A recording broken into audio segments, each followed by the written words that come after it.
Prime TV mic. The mic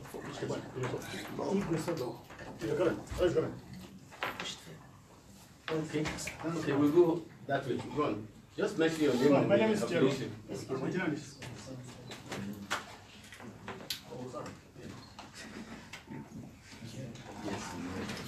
You just came right on time, just introducing yourself. And he introduced himself, so you are next.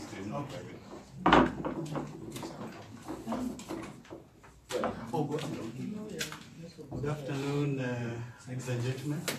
My name is Dunstan Maina. Put it down there. Just remove the stand. Remove the stand. It cannot be. That's the essence of that thing. It's the microphone. Okay, well, don't worry. I'll move. Is it to get my picture? No, it's a microphone. Remove the mic from the stand. Yeah. That's the essence. Yes. Remove the stand. It will affect you. We are not seeing. We are not seeing. It's blocking the face. All right. Are you okay now? Are you okay? Yes. Yes. So go ahead. Yeah, I was saying that my name is Dunstan Maina. Yes, go ahead. I'm Dunstan Maina. I work for the Commonwealth Secretariat. I'm an advisor there on public administration. Thank you. Okay, go ahead. My name is Paul Kontingi from the News. Alexander Msokotwane from Movie TV News. Francis Magera for AA News. I'm Marcus Musupa from Zanis. Marcus Ligona ZMBC. Mkosha Funga from News Diggers. Mexica Songo from Hot FM. Go ahead. Just go. Can't see you, but don't worry. You want to stand up and so we can see you. No, we are not part. We are Okay, all right. So, all right. Up to just observers. Okay, go ahead. I've got some here from Zanis. Yes, we are from Zanis. Wenson from Diamond TV. I'm just representing UPND as an observer. Thank you. My name is Imenda. I'm Pamela Mlanga from CBC TV. My name is Rebecca Mshota from Times of Zambia.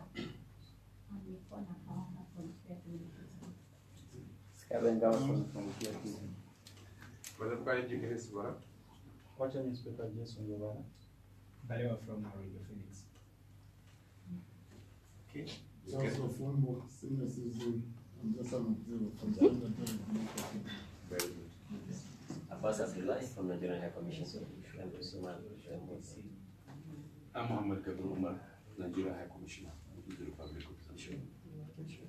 Ibrahim Gambari, Professor, Special Envoy of the Commonwealth Secretary General on Zimbabwe. I'm sorry, on Zambia. I'm looking at him. He's actually from Kenya, you know. And of course, some of you may know I'm a Nigerian. And so my High Commissioner, who has presented his credentials and fully operational as resident High Commissioner of Nigeria and Zambia. And once again, correction, my name is Ibrahim Gambari, Professor, Special Envoy of the Commonwealth Secretary General for Zambia. So thank you very much for coming, ladies and gentlemen of the press. Can we start? I have a statement and then I'll take a couple of questions. The Republic of Zambia is a respected and valued member of the Commonwealth. Commonwealth values are Zambian values, and Zambian values are Commonwealth values. The Commonwealth Charter, which was adopted in December 2012, sets out the fundamental values of the Commonwealth. These include, but are not limited to, democracy, the rule of law, human rights, peace and security, tolerance, respect and understanding, freedom of expression, the separation of powers, and judicial independence. In August 2017, the Commonwealth Secretary General, the Right Honourable Patricia Scotland, QC, appointed me as a special envoy to Zambia to facilitate, and the word is facilitate, a national political dialogue to address national challenges and to enable the Republic of Zambia and its people to uphold its reputation for democracy, for the rule of law, and for peace. Between September 2017 and March 2018, I've paid 4 separate visits to this great country. During my visit, I've discussed a strategy for a national political dialogue with the Republican president, the president of UPND, leaders of other political parties, the House of Chiefs, church leaders, Law Association of Zambia, ZCID, as well as civil society organizations. The main objectives of the dialogue process are to promote peace, national cohesion, and political tolerance and national reconciliation in Zambia. Further, the process aims to contribute to reform and to support the strengthening of institutions in order to promote good governance and peace in this country. The foundation of this dialogue process are a shared respect for the rule of law, human rights, fundamental freedoms, and respect for one another as citizens of Zambia. As I depart, I can safely say that following my consultations, Zambians have committed themselves to a national political dialogue, including the following: peace, respect for the separation of powers between the 3 branches of government, an independent electoral process, end to political violence, the right to freedom of expression, an end to tribalism, to regionalism, and to all forms of discrimination, and good governance. Above all, there's a shared commitment to be open-minded, to act with good faith, and to ensure that the process is truly Zambian-led and Zambian-owned. We have talked about talks for long enough. Now is the time for the dialogue to start. And the first step will be the formation of a steering committee comprised of eminent and respected Zambians. This steering committee will lead and direct the dialogue process. The steering committee will be formally launched, and please take note of this, on the 26th of March, 2018 in Lusaka. And of course, I invite all of you to come and cover the formal launch. At that launch, all the stakeholders and representatives of the international community will be invited to witness the event.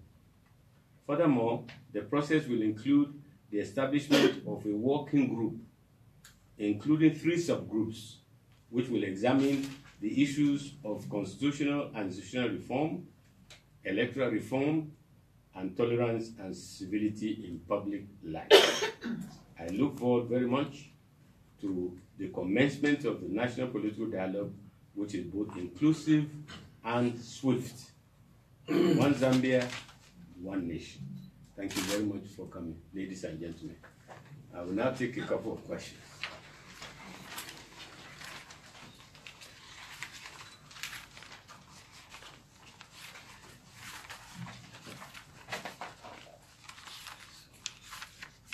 I'm signing this.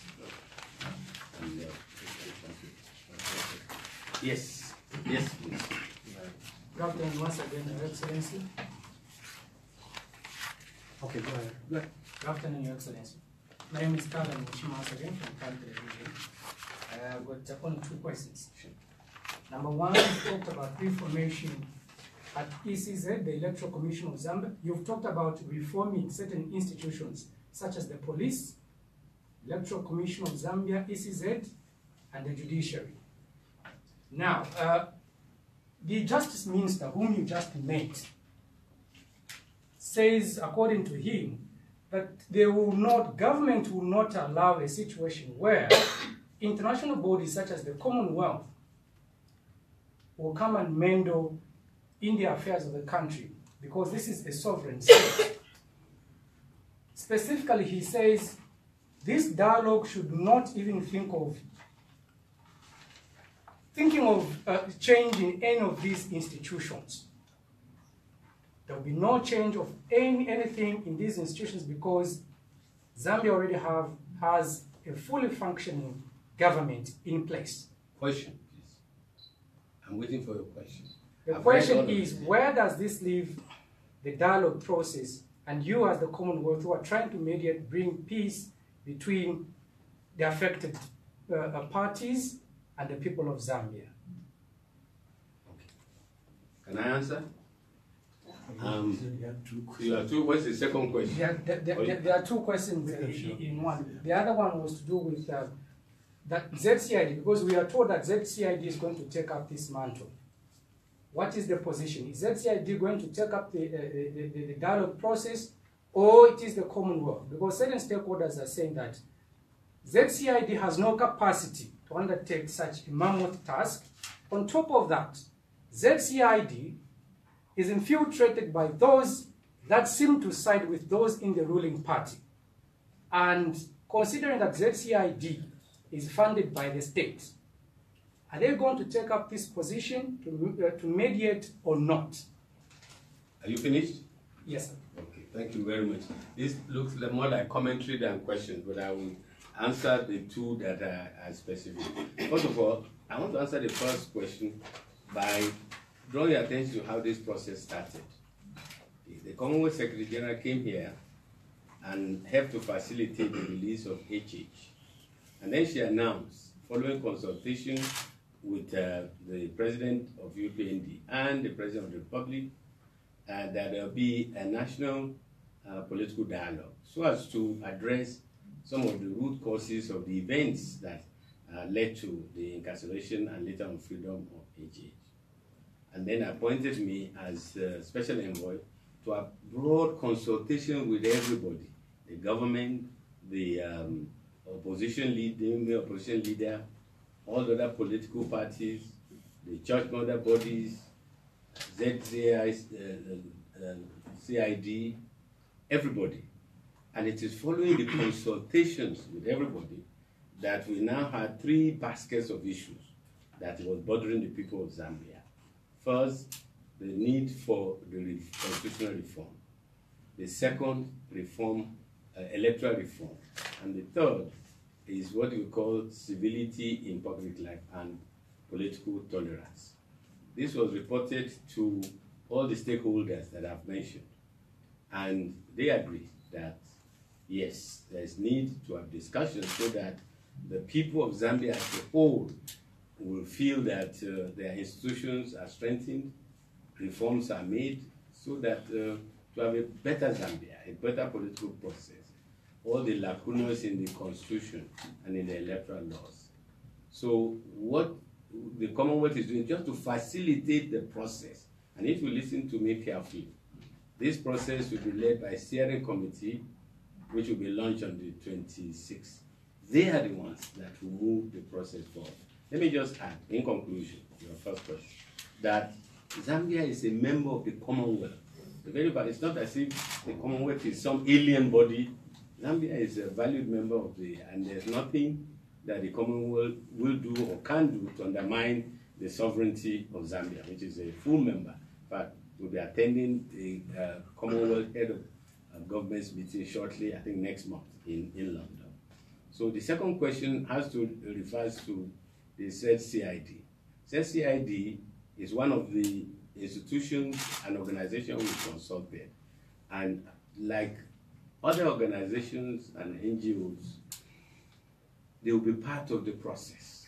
They will probably make recommendations to the steering committee and will assist us, the Commonwealth Facilitator, in establishing a small secretariat here. So they'll be part and parcel of the process. But the process will be led by the steering committee, which is composed entirely of Zambians, eminent people. And I want to also commend UPND and the PF and others who have nominated people who are not necessarily card-carrying members of the party, but Zambians who are well respected and who are broad-minded and who will put the interests of Zambia above any political or partisan consideration. Second question. Excuse me, you're not from the media, so I'm taking from the media. Yes, No, it's just a comment. And please, no commentary, just ask questions. Just a question, yes. Yeah, okay, and media. Just from media, because it's a press conference. If there are issues outside that can be handled. Please, a media, just the press conference. Do you have a question from the media? Yes, please. Yes, the steering committee, how was the selection made? My name is Rebecca Mshota from Times of Zambia again. So how was the selection made, and are the traditional leaders, the chiefs, were represented in this steering committee, because they were quite concerned? Well, let me say that the facilitator, say myself as the Commonwealth Special Envoy, is not the one to choose the members of the Senate Committee. We got nominations from the key stakeholders, and all of them are submitted nominations. Of course, we can't take all the nominations that we have received. I think close to 28, and we want a fairly small group. So we're going to prioritize their recommendations and their nominations. So that's the answer to your question. The chiefs, they are also part of the process, and they are made nominations. And of course, their nominations will be similarly considered. One last question. Yeah, one last question. No. So those who have not asked, yes, please go ahead. Yes, sir, Professor. My question is tied to the first question that was asked. There's been a belief that the Patriotic Fund sponsored some of the political parties involved in the dialogue process, or the process which we are trying to steer. And then secondly, there is another belief that you've been leaning towards the UPND. So we just wanted you to clear the air on it. I'm leaning towards Zambia and Zambians. That is the primary consideration. And it is going to be, this process is going to be Zambian-led and Zambian owned.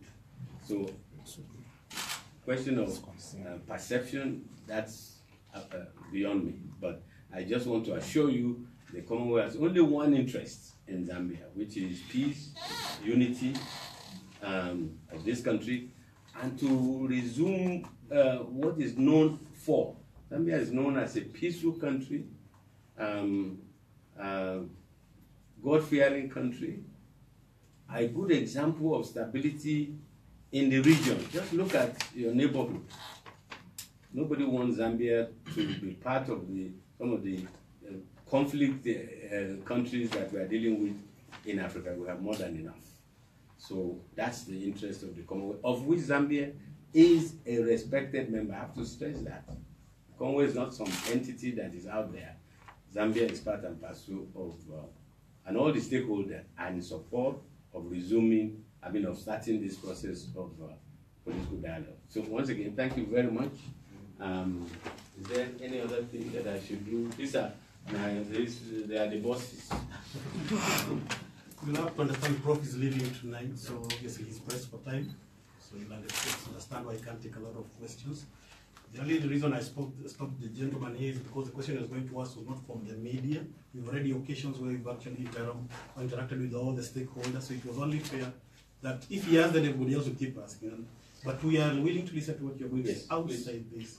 So that's fair. Yeah, so thank you so much for coming. If there are any questions, myself and Mark will be still here until Tuesday. We can clarify that outside this arrangement. But again, thank you for coming and for covering this session. Thank you. Do you have a card?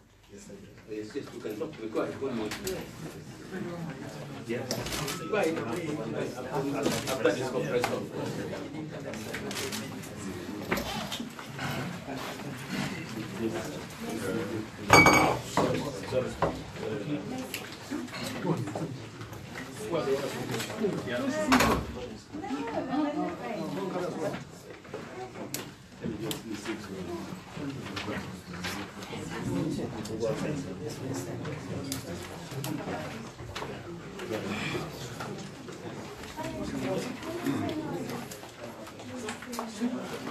Yeah.